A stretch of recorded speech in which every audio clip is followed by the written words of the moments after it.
So today I thought was a really good, or this week would be a really good time to kind of go over what my motivations are for competing. I know I briefly mentioned that I don't really know why I initially wanted to do this 2 years ago, but that seeing someone I knew competed kind of reignited it. But, just wanted to go more in depth as to why I chose this route, what my motivations are, and all of that good stuff. For me, it's not actually about winning. This has never been about winning for me. That's never been my goal. For me, this has mostly been about testing myself and also just trying to get healthy. Now, testing myself is so many people go through life and just say, if I really wanted to, or if I was put in this situation where I'd have to tough it out and push myself, I could totally do it. It's really easy to say that, but when the time comes, a lot of people never follow through with it. And they find that they quit, they stop, they give up. And I honestly just wanted to see what kind of person I would be if put in this situation. Was I going to give up, or would I actually push myself when it got hard? If it's something you truly want to do, you don't do it when it's easy. You do it no matter what. And then for me, this has also just been about getting healthy. Now, this prep for most competitors may kind of seem like a weird journey in general, but that's because it was not structured like a normal prep would be structured like. There was no building stage. It probably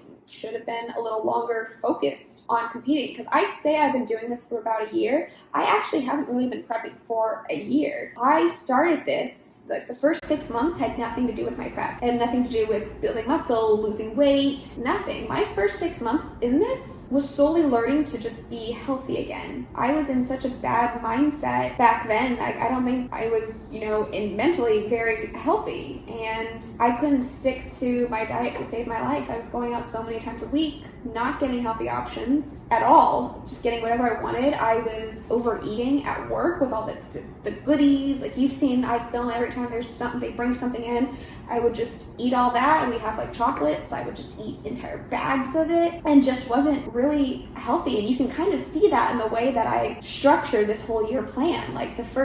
For me, I only felt comfortable spending 3 months learning to only eat out twice a week and not eating chocolate at work. For me, I was in such a bad headspace. I thought that was going to take 3 months for me to accomplish. And then 3 months to be better snacking at home and actually choosing healthy options when I ate out. Also, the fact that I only wanted to do this for a year, that I didn't want to go longer than a year. I was in such a bad headspace. I didn't think I'd be able to make it if I planned out longer than a year. When you're first starting out, you're like, this is going to take a year and a half, this is going to take 2 years. That sounds awful. I was in such a bad headspace that I was like, I'm not going to be able to do it if I make it longer than a year. So you could really see what kind of headspace I was in just by looking at the plan I'd set for myself. Because I only wanted to do this for a year, I only thought I was capable of committing for a year back then, I had to choose between a building phase or a cutting phase, because I just felt like I needed one or the other. And most people would have done a bulking phase, would have done something to grow their muscles. But for me, in my headspace, I'm like, I've never been able to do a cut before. I've never been able to recently, at least within the last year or two, keep fat off or lose fat and stay committed to something like that. So I was really insecure about even being able to do that. So for me, I was just like, you know what? You're going to take 6 months to just learn and be healthy, and then you're going to test it. I didn't want to test while I was in my prep, because I'm about to be on stage, and now I'm just now seeing if I can actually do a cut. For me, that was terrifying back then. I didn't think I'd be able to do that. So also just the fact that I was like, I have so much fat to lose, and I don't think I'm going to lose the fat. I also just didn't think I'd be able to do a cut to begin with. So I was like, let me just do one, I need to lose fat.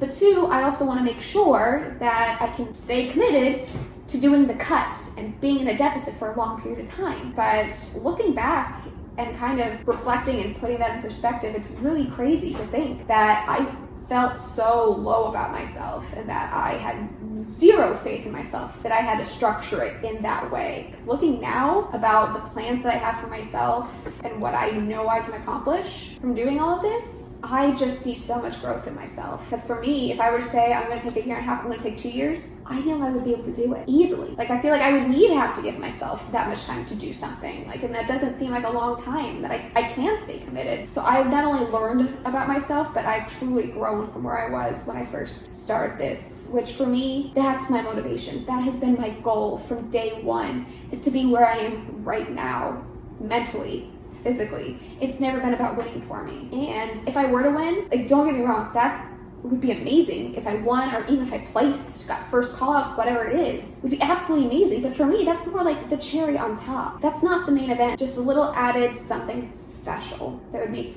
this whole experience just amazing. But for me, that has not been my motivation. That has not been my goal in all of this. I feel like I have already accomplished my goal, that I have so much more confidence in myself, that I've grown, and that I'm where I'm at now. But I still have 4 weeks to go to keep pushing, to see how much further I can take myself. That's really why I'm doing this. And there are so many competitors that I've seen that are like, if you're not here to win, what are you doing here? And that it irks me every time I see it, because I'm like, there are so many motivations for doing something. And the fact that you're judging others because they're not what your goal is sad. That might be what keeps you motivated, but and they might not even realize they're putting other people down, because their goal might be to become a competitor, to go pro, to make it to the Olympia. And that's fine, but that's just not for me right now. But if I were to compete again and I decided to compete again, my focus would shift to winning. Don't get me wrong, just because my main goal hasn't been winning, I have not let that be an excuse. Like, oh, you're not trying to win, you're not trying to be great, so you don't have to push yourself as hard. That has not interfered with my training or anything like that. I have not let that be an excuse. I am training to bring the best package that I can. For me, if I don't win, I've seen people say like, oh, I didn't win, this is pointless. For me, it won't be pointless. And it's kind of sad to see people in that kind of mentality, but hey, that's what you need to do for yourself, for your goals. That's what you got to do. But it's not for me. It's not what I'm doing. But I hope hopefully that gives you a little better insight into my motivations, where I'm at right now. Why don't we go take a look at how my week 9 was? Just finished morning cardio. My coach did change it up, where we're only going to be doing 30 minutes. It's still fasted in the morning, but we're doing 30 minutes Monday through Thursday, and then instead of doing a check-in on Saturday, I'm checking in on Thursday. So with only 4 weeks left, we're getting serious. So I'm not quite sure why she lowered the cardio. Maybe give me a little break and then we come in full force. It's kind of like doing HIIT. You give your body a little break and then you jump right in super intense and your heart rate shoots up, you burn more calories. So that's what I'm thinking she's thinking. Plus I gotta sleep in, plus I didn't have to do an hour, so win-win for me. Just an update on how I'm feeling. It is Monday, just got off of work. I feel like I had a really good day. Little nervous, just because I feel like I'll have a good day and then a bad day later on in the week, or I'll start the week off with a bad day, but finish off with a good day, good week. So I'm just a little nervous that maybe a bad day is coming, because I'm not having one right now. But other than that paranoia, I feel really good. I feel like now that I'm at the 4-week mark, it's kind of like in my head, well, it's really 3 weeks if you don't count peak week, because peak week everything changes. So it's like 3 more weeks of all of it, technically 2 more weeks of all this, because on week 11 I actually changed my training up again. So my training on week 11 will still be slightly different than my training on my peak week, which is week 12. So just having those, it's only 2 more weeks of all of this. 1 week where we change up the workouts. The cardio may be a little more intense, but at least the workouts will be a little different. And then we're at peak week, and then we're there. So just finally being at that the week 9 mark, and only being 4 weeks out, we're there. I'm in the final phase of my prep. And like I was saying earlier, the beginning of my prep, those first 4 weeks, it was just something new. I didn't know what to expect, and that kind of kept me going. But then the middle 4 months, it was just kind of started dragging towards the end, and I was like, oh my god, when is this going to end? And now it's the final 4 weeks, and I'm like, we're almost there. We got it. Let's push. And that's how I've been feeling all day. Granted, it's the first day of the week. Who knows how I'm going to feel for the rest of the week.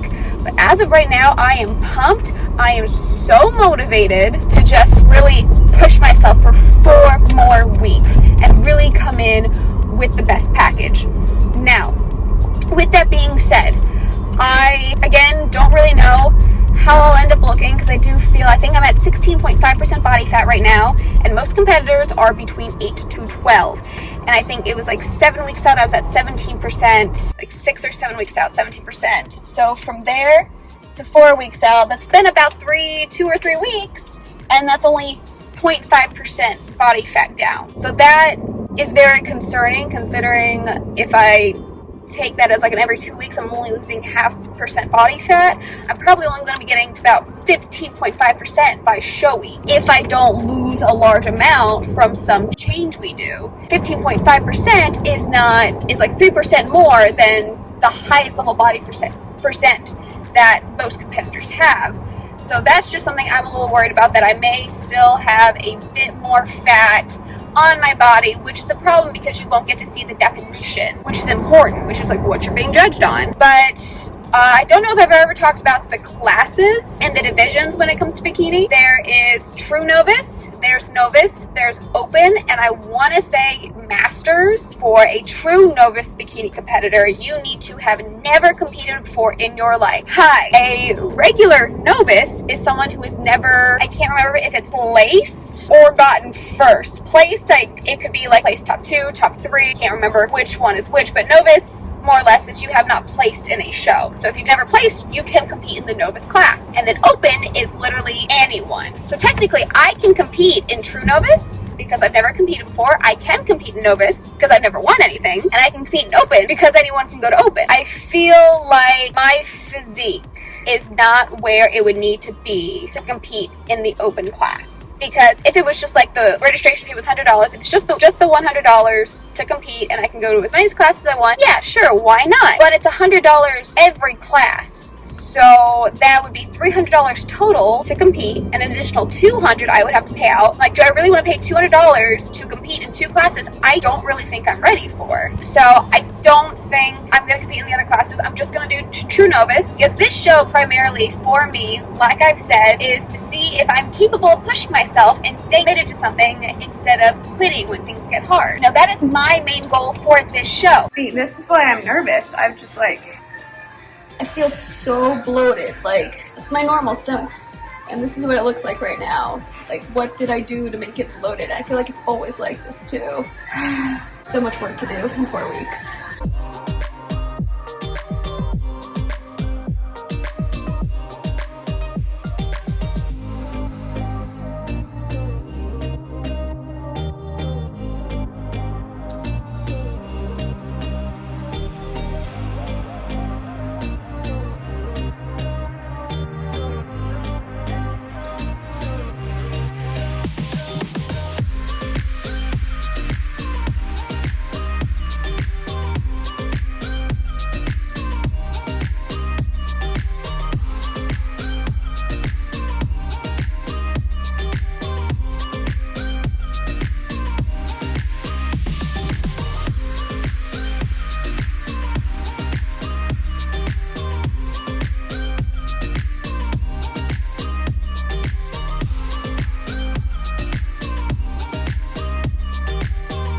I checked in today and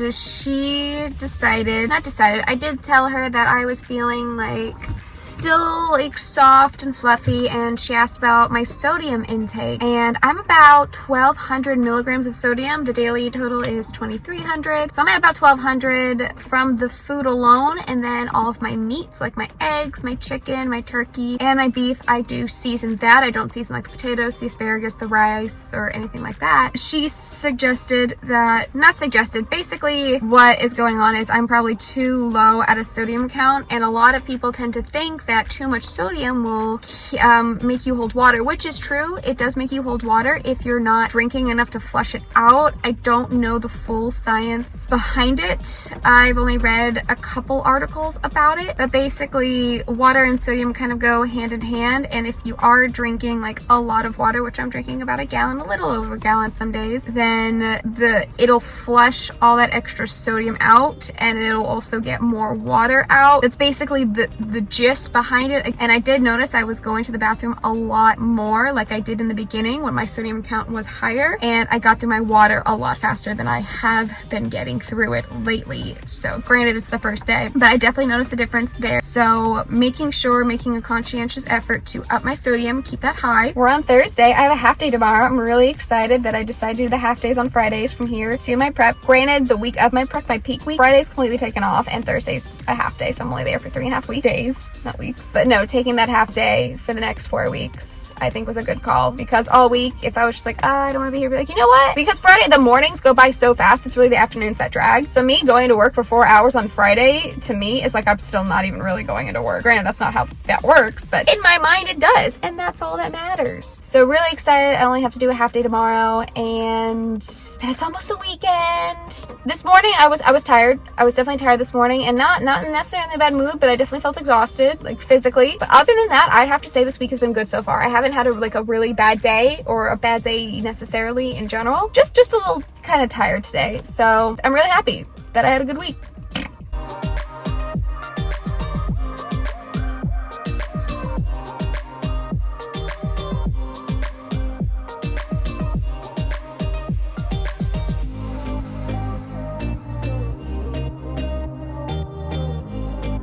Thank you guys so much for watching this video. If you liked it, please make sure to give it a thumbs up and don't forget to subscribe. See you next time. Bye.